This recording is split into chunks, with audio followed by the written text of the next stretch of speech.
Section 5 will talk about the behaviors that you can use that will reduce the effect of stress on health. And remember, when we're talking about reducing the effect of stress, we're not talking about decreasing the amount of stress, but we're talking about changing your brain so that when your brain perceives something as stress, there is less activation of the stress-reactive brain areas. People who incorporate the buffering skills in their lives will reduce the stressor-induced alteration of their health. We've emphasized this, and I know you understand that.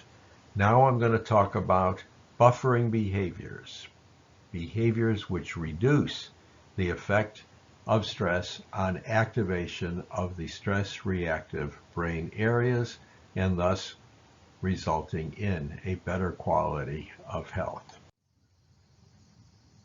Religion or spirituality.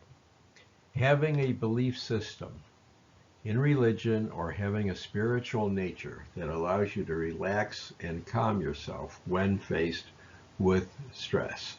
The key here in regard to religion is that you have to enjoy your participation in religious activities. If you are doing it because your parents made you do it or because your spouse or partner wants you to do it, but it doesn't have meaning to you, there aren't health benefits.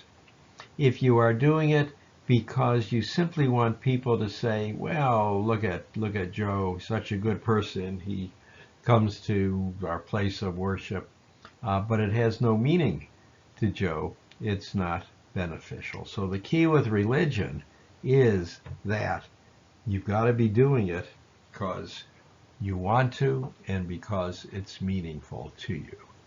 Now, what is the difference between religion and spirituality? Classically, clergy defines spirituality as one's belief in God. God is the spirit. Therefore, if you are spiritual, that is how you relate to God. However, a decreasing percentage of the population believes in God or practices religion. But it's interesting that people like the word spiritual and people want to be spiritual, even though they don't have a belief in God. So we use the definition of spirituality that spirituality is whatever you do to calm yourself when you are upset. For example, when you're under stress.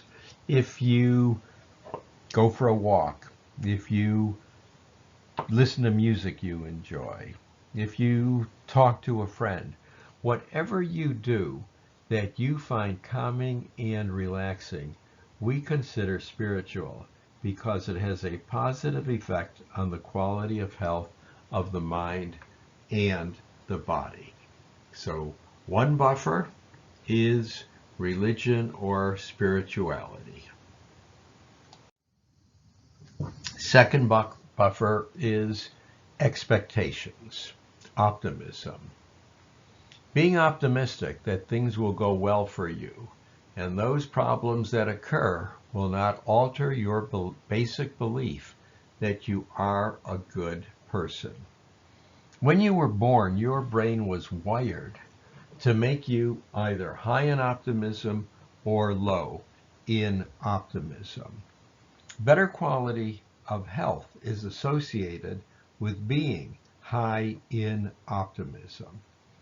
High in optimism essentially means when you do something wrong, when you make a mistake, that you say to yourself, you know, I made a mistake, I did something wrong, but I do good things throughout the day. I do things right throughout the day. And my making a mistake doesn't mean I'm a bad person. I'm still a good person. It's okay to make a mistake.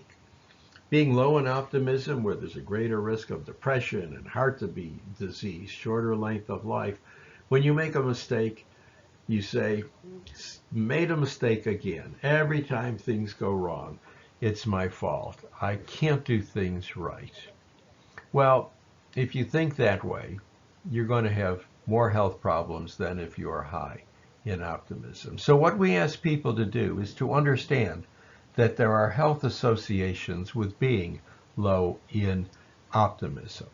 And we ask people when they do make a mistake who are low in optimism to say to themselves, you know, okay, I made a mistake, but look at all the things I've done right today. Look at all the good things that I've done today.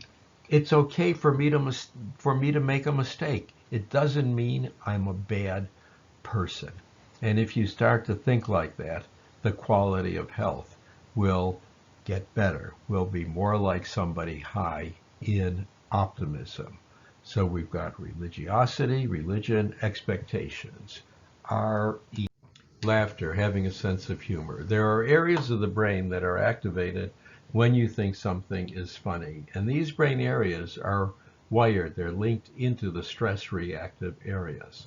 And when you activate the humor responsive areas, you shut off the production of stress hormones. And we'll learn more about how to do that in the next section. But having a sense of humor so that you can find amusement in events and can even laugh at yourself is beneficial. Remember the old saying that laughter is the best medicine. So we've got religion R, expectations E, laughter L.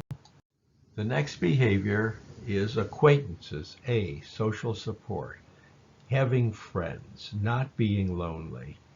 The key issue is loneliness. If someone is lonely and they experience stress, there is a greater rise in stress hormones and more health effects than if an individual is not lonely. Now, I want to point out that one can be alone and not lonely. Being alone doesn't mean someone is lonely. There are many people who are happy being alone, who are content being alone. And if you say to them, you've got to have friends, that creates stress for them. But it's also important to note that even if somebody interacts with people, even if somebody has a social network, it does not mean that they are not lonely. You can be lonely when you are with people.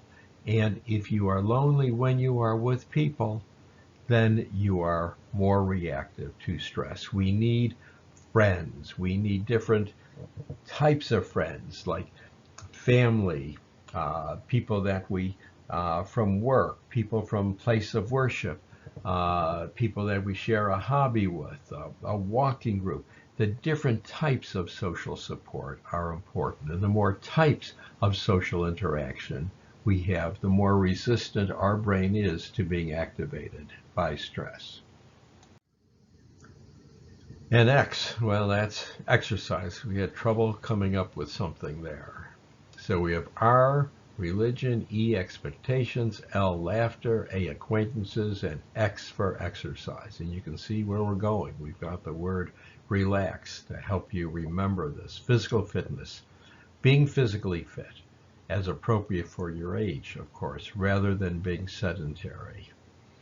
And the physical fitness that we emphasize for mental health is walking. And we use a guideline that if you're walking and you can whistle, we ask you to walk a little bit faster. And if you're walking and you cannot hold a conversation, we ask you to slow down. So we ask you to walk at a pace slightly faster than allows you to whistle, but not so fast you cannot hold a conversation. And of course, that is going to differ for everybody. If you are physically active at that pace, what happens? Your brain becomes more resistant to being activated by stress.